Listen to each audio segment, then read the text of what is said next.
Assalamualaikum warahmatullahi wabarakatuh. Perkenalkan, kami dari kelompok 5 akan mempresentasikan tugas fisiologi hewan tentang osmoregulasi pada reptil. Adapun anggota kelompok kami yaitu saya sendiri, Aurel Hanidia Putri, NPM 02, kemudian Helvi Cantika, NPM 26, Vivi Triananda dengan NPM 68, dan Togi Marito Sitorus dengan NPM 36. Untuk penjelasan pertama akan disampaikan oleh saya, yaitu osmoregulasi. Pada osmoregulasi ini, hewan itu bisa bertahan hidup jika dia melakukan keseimbangan antara jumlah air dan zat terlarut di dalam tubuhnya. Nah, osmoregulasi sendiri itu merupakan mekanisme pengaturan keseimbangan jumlah air dan zat terlarut dalam tubuh hewan.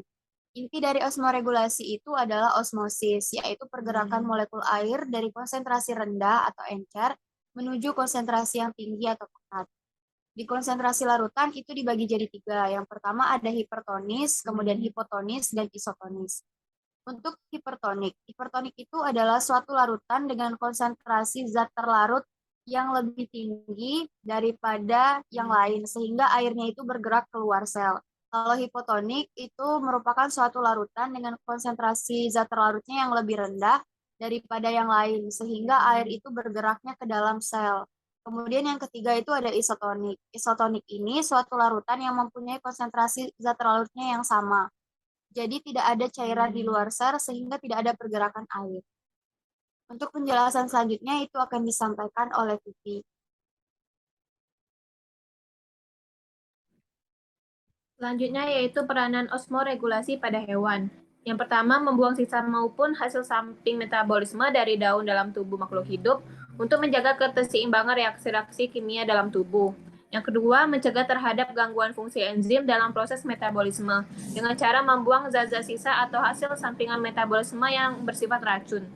Yang ketiga, mempertahankan kestabilan ratio ion-ion yang terlarut dalam cairan tubuh, terutama ion-ion Na, K, magnesium, Ca, dan Fe. Selanjutnya, respon osmotik pada hewan. Yang pertama, osmokonformer. Hewan yang tidak mampu mempertahankan tekanan osmotik di dalam tubuhnya, sehingga hewan harus melakukan berbagai adaptasi agar dapat bertahan di dalam tempat hidupnya. Adaptasi dapat dilakukan sepanjang perubahan yang terjadi pada lingkungannya. Tidak terlalu besar dan masih ada dalam kisaran konsentrasi yang dapat diterimanya. Jika perubahan lingkungan terlalu besar, maka hewan yang melakukan osmokonformer tidak dapat bertahan hidup di tempat tersebut. Yang kedua, osmoregulator.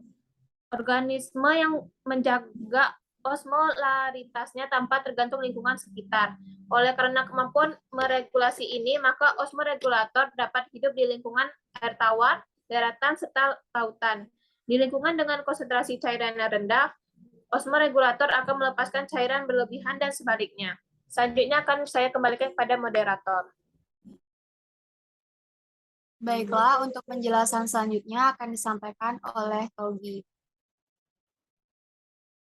Baiklah, selanjutnya itu ada proses osmoregulasi pada reptil. Hewan dari kelas reptil meliputi ular, buaya, dan kura-kura. Memiliki kulit yang kering dan bersisik. Keadaan kulit yang kering dan bersisik tersebut diyakini merupakan cara beradaptasi yang baik terhadap kehidupan darat, yakni agar tidak kehilangan banyak air. Untuk lebih menghemat air, hewan tersebut menghasilkan zat sisa bernitrogen dalam bentuk asam urat, yang pengeluarannya hanya membutuhkan sedikit air. Selain itu, reptil juga melakukan penghematan air dengan menghasilkan fases yang kering. Bahkan, kadal dan kura-kura pada saat mengalami dehidrasi mampu memanfaatkan urin encer yang dihasilkan dan disimpan di kantung kemihnya dengan cara mereaborsinya.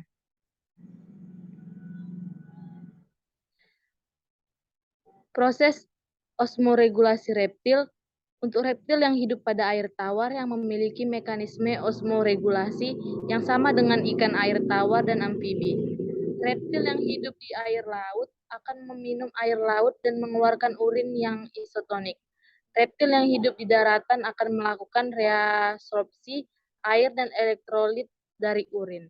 Selanjutnya saya serahkan kepada moderator. Baiklah, untuk penjelasan selanjutnya itu akan disampaikan oleh Helvi.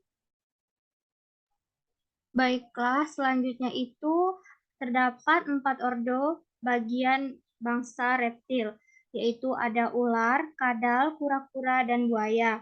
Di antara 4 ordo itu, buaya yang sangat tergantung pada air, sedangkan ketiga ordo yang lain seperti ular, kadal, dan kura-kura itu telah beradaptasi dengan baik terhadap habitat yang kering. Dan sangat sedikit sekali yang akuatik atau semi-akuatik. Kulit reptil itu kering dan berzat tanduk. Air hilang terutama melalui penguapan lewat kulitnya. Kehilangan air karena penguapan pada seluruh reptil ternyata itu sangat besar daripada pernapasannya. Misalnya pada ular air, itu ia kehilangan air lewat kulit sebesar 88% dan lewat pernapasannya 12%. Sedangkan pada kura-kura, kehilangan panas lewat kulitnya itu 76% dan lewat pernapasannya itu sebesar 24%.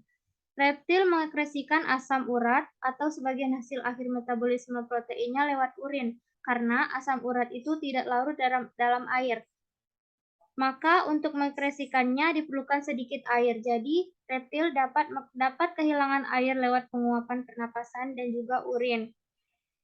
Pada beberapa reptil laut, itu ekresi garamnya dilakukan oleh kelenjar garam di kepalanya di samping ginjalnya. Ada hubungan antara osmoregulasi dengan ekresi itu adalah pengaturan keseimbangan cairan tubuh yang dilakukan dengan mengontrol pemasukan dan pengeluaran cairan.